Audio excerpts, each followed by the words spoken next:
Hi everyone, welcome to our first week of the graduate seminar for Math E15. In this seminar, we're going to study the formal definition of the limit.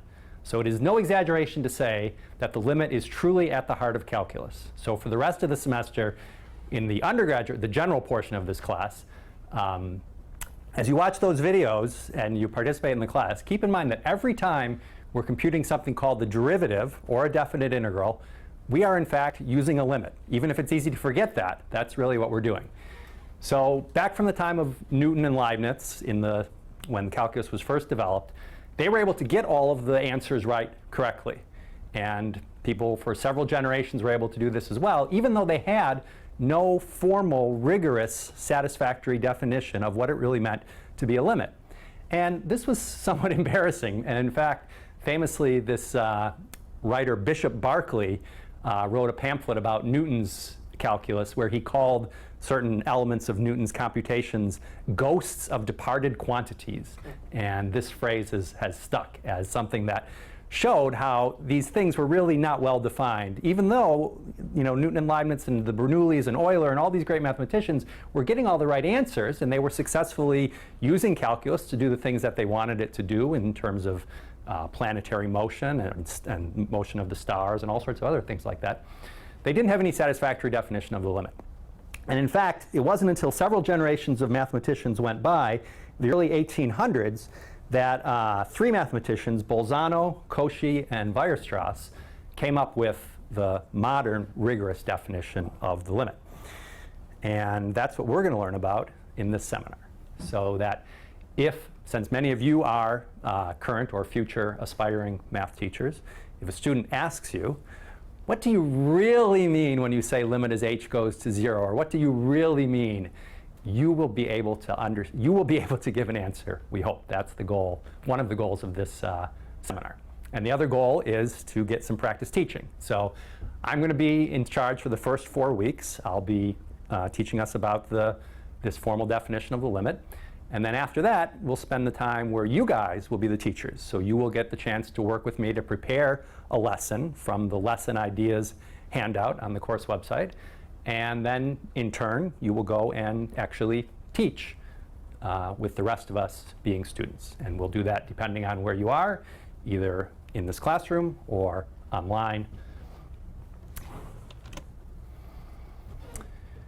So our goal today is not to actually get to the formal definition of the limit. Today we're doing the handout called Day 1, by the way, from the website. We're not going to get to the formal definition of the limit today. We just want to get to an intuitive idea of what we mean by a limit. So this is on the same level as what we're doing in the undergraduate portion of the course, where we just try to figure out intuitively or by using some reasoning, looking at some values in a table or a graph, what the limit is. And then next week we'll come to really start working with definition. So we have the first 5 sample problems we're going to do together. And then the last 2 we're going to have you guys try on your own. And then we'll look over the answers to those. So as I've written here on this Day 1 handout, what do we really mean when we write the limit as x goes to c of some function f of x equals L? What does that really mean?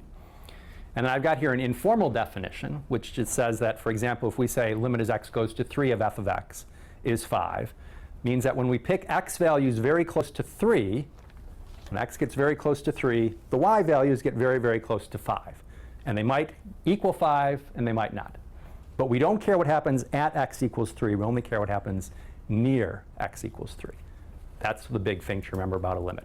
What happens at x equals 3 is not important. What happens near x equals 3 is all that we care about. Now, this definition is very unsatisfactory to a mathematician because what do all these words mean? What do we mean about picking a domain close enough but equal and saying make f of x as close to 5 as we like? All of these are completely unsatisfactory from a mathematical point of view. And that's what we'll get to next week when we come up with the real formal definition. But today we just want to understand the basics intuitively about what a limit is. So let's look at our first function here.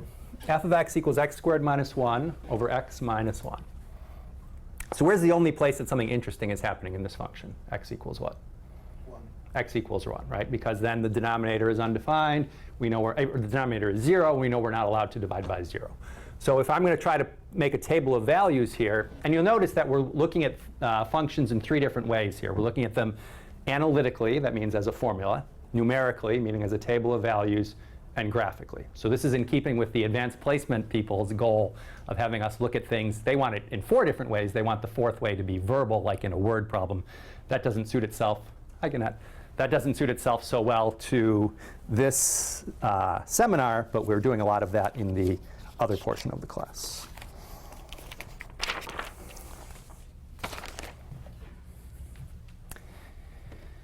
So what should I write here at x equals 1 to fill in this table?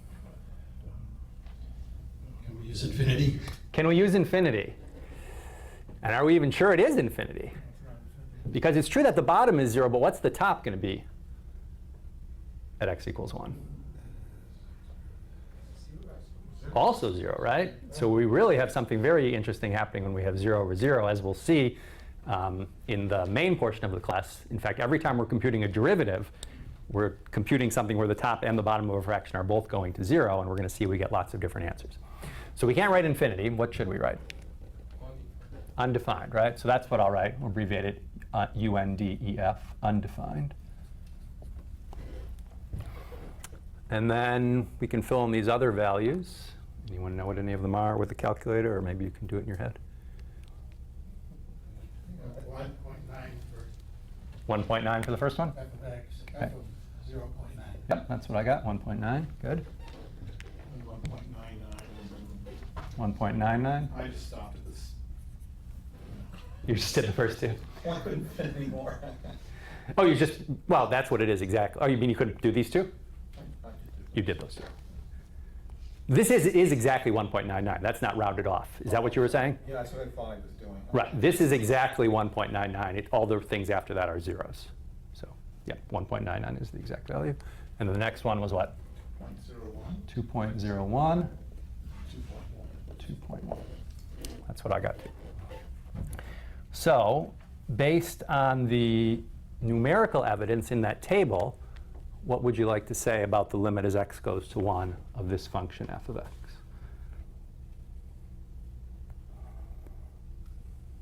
It gets very close to 2. It gets very close to 2. Does it matter that it never gets to 2?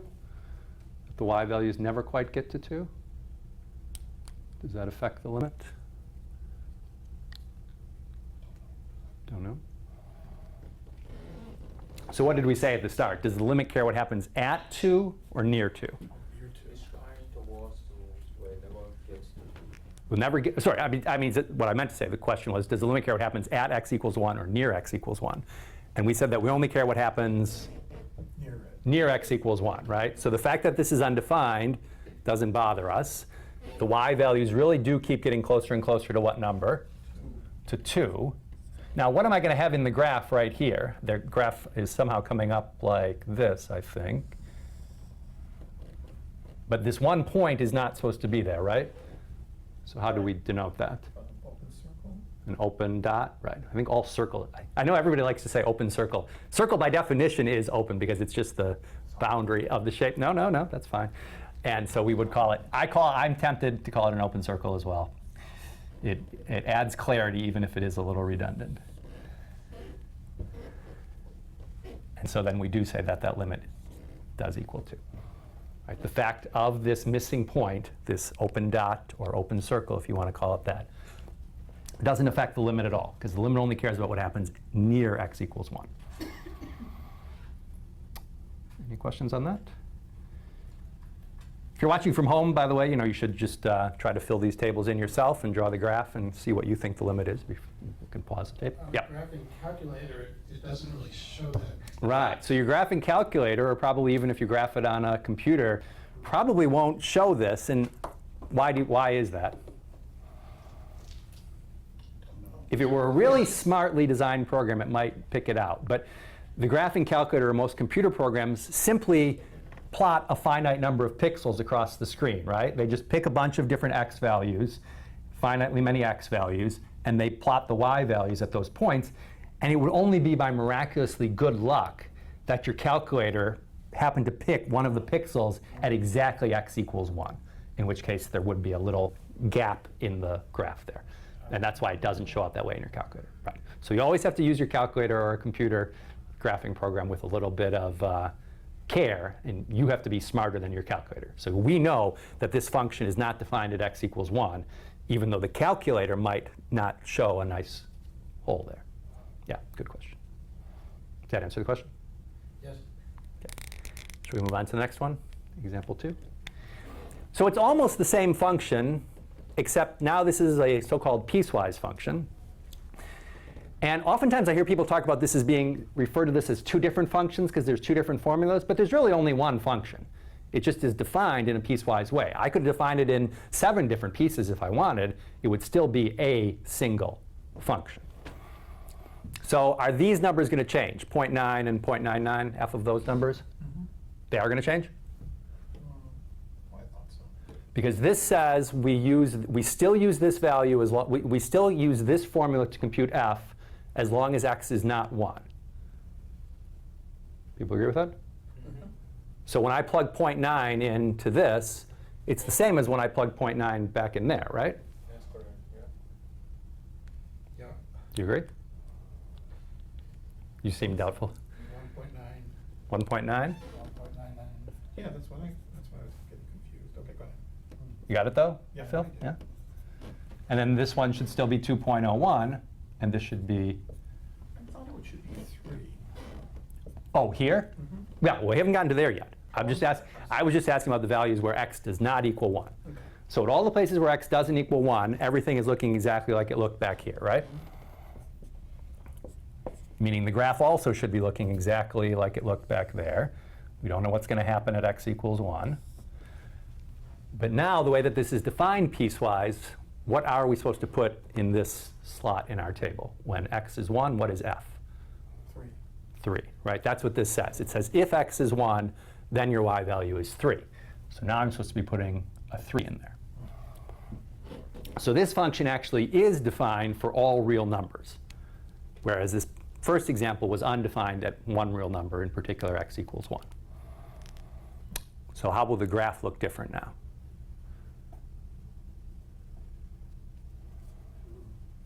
Is there an open circle on the line at 1 and then Still here an open dot? Yeah? yeah? Because if we fill in this dot, that means we're saying the point is x equals 1, y equals what? 2. 2, right? If I connect this, then I'm saying that this is a 2, but we can see that it's not a 2. The way the function was defined, it's a 3. So where is this 0.1 comma 3 supposed to be on my graph now? Oh, above. Up above here? Yeah. So if I go up to y equals 3, and I draw a single point there, Okay. Yeah. that's what the graph looks like, right? So, but now the question is, what's the limit? As x gets closer and closer to 1, what happens to the y values f of x? 2 again, I think. Still 2? Yeah. Anyone agree with that or disagree with that? Still 2? Yeah. Still 2? Yeah, I mean, do we care what happens at x equals 1? No. No. No. That's right. Since we're talking about the limit, if I just said what is f of 1, then f of 1 is 3, right? But we already have a way of saying that. We already have notation to say that. We just say what is f of 1? That's 3. That's not anything too interesting. That's just you plug in the number. What do you get? The limit is something much more interesting. The limit says what are the y values getting closer and closer to as x gets closer and closer to 1. And so in this case, they're still getting closer and closer to 2.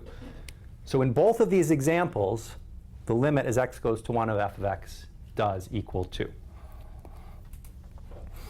What if instead of 3, this had been 333? It'd still be limit of 2. The limit would still be 2, right? Because this point at x equals 1 would just jump up to a y value of 333, but who cares? We only are interested in what happens near x equals 1, not at x equals 1. Question? Is there a name for that point, too? It's not an asymptote, right? No. Asymptote is a line. Right. An asymptote, you need to either have a vertical line or a horizontal line. So we just say that the limit as x approaches 1 of f of x does equal 2. So these graphs are what we will call discontinuous because they do have a gap in them. So what number would we have had to put here to make this actually a continuous graph, to make it just a nice line? Right. So if we had written there a 2, then we would fill this in, and then we would have the limit as x goes to 1 of f of x still would be 2, right? Because again, we don't care what happens at x equals 1, but then the function would be continuous. How would you graph that if it was 2 instead of 3? Then we would have just filled that line in. We just draw a nice line with no gaps at all if we had put a 2 there instead of a 3. Yeah. And so one of the lessons that you can choose to do, if you like, is a lesson on continuity, where you will, teach us what it means to be continuous in a formal sense. Good. Let's go to example 3. So we've got another piecewise function.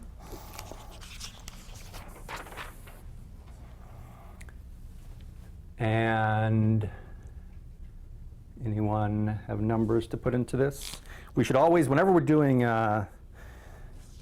calculus with a trig function, you always want to make sure your calculator or computer is set in radians. We don't have any reason to motivate us for that yet. In fact, we'll have to wait until the 6th week of the semester before we know why we want to be using radians. But radians are definitely the only way to go in calculus. So if you set your calculator radians, and you want to get something for this first one, f of negative 0.1? 2.995. Yep, 2.995. And there we do have to put some ... afterwards because it really just does go on forever. But we're not going to be able to write out all those numbers, of course, whereas these were exactly right. And then this was 2.9999. And what about at 0? Is it undefined at 0 because we're dividing by 0? I think it's 3. You think it's 3? People agree that it's 3? It's undefined. So we have to look at how we're defined piecewise. It says if x is not 0, we use this formula. But if x, well, we'll have to see if it's a whole or not. But it says if x is 0, that's our y value, right? So we do actually have a y value of 3 when x is 0, right? Because of the way this was defined piecewise. If the second part of the piecewise function weren't there, then we'd be writing undefined like we did in the first example back here. And then this is actually an even function. Its y values are the same. It's symmetric about the y-axis. So what do you say about the limit? As x goes to 0, which is the interesting place for this function, what's the limit as x goes to 0?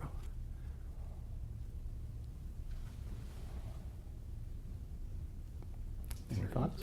3, 3, 3. Yeah, we can see that as y gets closer, as x gets closer and closer to 0, the y values get closer and closer to 3. Does the fact that the value at 0 is 3 have anything to do with the limit? No. No. If I change this 3 to a 7, would the limit still be 3? Yes. Yes, because again, with a limit, we only care what happens near 0, not at 0. So if you draw this graph, it somehow comes like this, comes right up to there, and then comes back down, and that's at a y value of 3. And there is no open dot or circle there, because in this case, this y value matched the value of the limit. So is this function continuous? Yes. This one is continuous, right? We can draw this graph without lifting our pencil from the paper. If this hadn't been a 3, if this had been a 4 or any other number, then we would have had a point moved up or down. The function wouldn't have been continuous, but that doesn't change the limit. The limit would still be 3. Let's say it was 4. Say it was 4. Yeah. So what would the graph look What would the graph look like? Yeah. So if the function instead, you're suggesting that we use the function f of x equals sine of 3x over x if x is not 0, and 4 if x is 0. So the graph will look the same until I get to 0, right? So it would be an open. We'll have another one of those circles there. That will be a y value of 3. Right. And then what will we have? How will we show this one extra point? we'll have to show 1 point up there at 4. Okay. Right. But so the limit still would be 3 here, but the function now would be discontinuous. Because when I draw the picture, I have to lift my pencil off the paper to get to draw that 1 extra point. Good question. Ready for the next one? So remember, the goal here is just to understand the basic idea of limits. And we're going to look at a variety of what different types of things can happen. So here we've got a piecewise function again. It says the y value at x is x if x is less than 1. So if x is 0.9, what's f of x? 0.9. And if x is 0.99, 0.99, right? Because this is just saying whenever x is less than 1, the y value is the same as the x value. But now when we get x to be greater than or equal to 1, the y value is x plus 1. So what's f of 1? 2. Right? Because now we're into the other piece of the piecewise function. Everyone agree with that? And then over here, what will this be? 2.01. 2.1. So let's try to see what the graph of this is going to look like. The function is just f of x equals x until we get to x equals 1. So our just normal graph, f of x equals x. But then we do this x plus 1. So what happens to the graph beyond 1, beyond x equals 1? It jumps up 1 unit, right? I think putting this plus 1, adding a plus 1 to a function, to a formula, raises the graph 1 unit up, right? So now I'm coming up here, still at a slope of 1. Now the way I've drawn it, this looks like it's not a function, right? Because the way that this graph is drawn, it looks like when x equals 1, the y value is both 2 and 1. Which is the real y value at x equals 1? Is it 1 or 2? It's 2. So where am I supposed to be putting my dot? At 2? I mean, when I say dot, the open dot. Should the open dot go here at y equals 2 or at y equals 1? Y equals 1, right? Because we want to show that this point really is present, whereas this point is absent. So there is a real point there. So this graph is not continuous either, right? Because I have to lift the pencil. The difference is that people sometimes give a name to it. This is called the jump discontinuity. This is called the removable discontinuity because there's just 1 point. This is not important, but if you are interested in doing that in your lesson on continuity, that would be fine. So what do we say about the limit here? Limit's what we're really interested in. As x gets closer and closer to 1, what should this limit equal? Depends on the side. Depends on the side. So if we're coming from the left side, the y values are getting closer to 1. From the right side, they're getting closer to 2. But when we gave our definition of the limit at the start of the class, our informal definition, did we say anything about coming from one side or another? We didn't, right? We just said as x gets closer and closer to 1, what happens to y? And is there a single number that y is getting closer and closer to here? Can I just say this equals 2? No, I can't. I can't say this equals 2 because if I happen to be coming from the left side, the y values are getting closer to 1, right? And if I said this equals 1, that would be wrong because somebody else could say, well, if you're coming from the right side, the y values are getting closer and closer to 2. So what should we say about this limit? Negative infinity. I mean, it seems like there might be 2 different answers. It could be y equals 1. It could be y equals 2. But limits are like functions. Can it have 2 different answers? No, right? There should just be one answer according to the way that we've informally defined it. And this will agree with our formal definition next week. It doesn't matter which side you're coming from. So we say that this limit does not exist. Because you cannot find one single number. If you are thinking that the limit should be 1, and your friend is thinking the limit should be 2, each of you has an equally good or equally bad argument for being correct.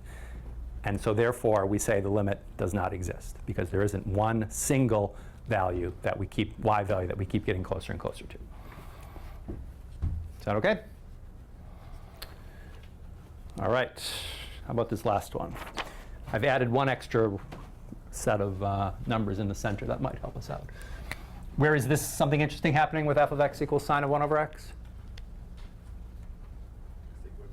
X equals 0, right? And now we're not given any piecewise thing. So what should I write here for f of 0? Undefined, right? Because we're not told, oh, at x equals 0, the answer should be 3 or something. So we should say that's undefined. And then if you're using radians, and you want to do these, I got 0.544 something something, and then negative, oh no, sorry, and then 0.506 something. And let's just skip over this one for a second. And then over here, I think you get the negatives of those, right? That's right. Negative 0.506 something. Right. And negative 0.544, dot, dot, dot, dot, dot. So just based on these numbers, does it seem like the limit might exist? No. No? Yeah? I mean, it could, right? These numbers could be getting closer and closer to what number? They could be getting closer and closer to 0, and these could be too, right? These could be positives coming towards 0. These could be negatives coming towards 0. So I would say that from this, there's not enough evidence to convince me. So I would want to look even closer, which is why I added these 2 extra columns here. So if we plug in there, here I get now negative 0.826 something and positive 0.826 something something. So does that support or disagree with the idea that the limit is 0? I think it supports it. You think it supports it? Everyone else think it supports it? Gannett doesn't think so? They're not enough. This is still, these are negatives, right? So if we would think that maybe these would keep getting closer and closer to 0, but now all of a sudden we get a positive number, right? I mean, none of these things are proofs, just to be clear. We're just trying to look at intuitively what we think these limits are based on the evidence available. We will be able to prove, once we have our real definition, that's of what these limits are, really prove them formally. So right now we're just doing the best we can with the information that we have. Let's see if we can, no, maybe not. I was going to show you the graph of this on the computer, but. It seems to oscillate a little. Right, so let's just try to think about what this would, x is getting very, very close to 0. What is happening to 1 over x? Let's say that x is getting close to 0 from the right side, a positive. If x is becoming a very, very small positive, what's happening to 1 over x? Not that x becomes 0, but just as x gets very, very small, 1 over x gets very, very big, right? Like, for example, when x is 0.1 here, what's 1 over x? 10. 1 over 0.1 is 10. So this number here is the sine of 10. This number here is the sine of 100. This number is the sine of 1,000. And then you can imagine there's the sine of 10,000, sine of 100,000, sine of 1,000,000. So when you keep plugging bigger and bigger and bigger values into the graph of sine, does the graph of sine approach one particular number as its input gets bigger and bigger and bigger? If you imagine the graph, what the graph of sine looks like, and you put bigger and bigger inputs into it, it just goes up and down between where and where? Between 1 and negative 1. That's right. So in fact, this graph is doing exactly that. It's going up and down between 1 and 0, but getting more and more tightly in here like this. And there's no real good way to do it justice on the board here. And the same thing on the other side. If you would like to graph this on one of the online calculators, you can see a nicer graph than I'm able to draw here. So what would you like to say about the limit?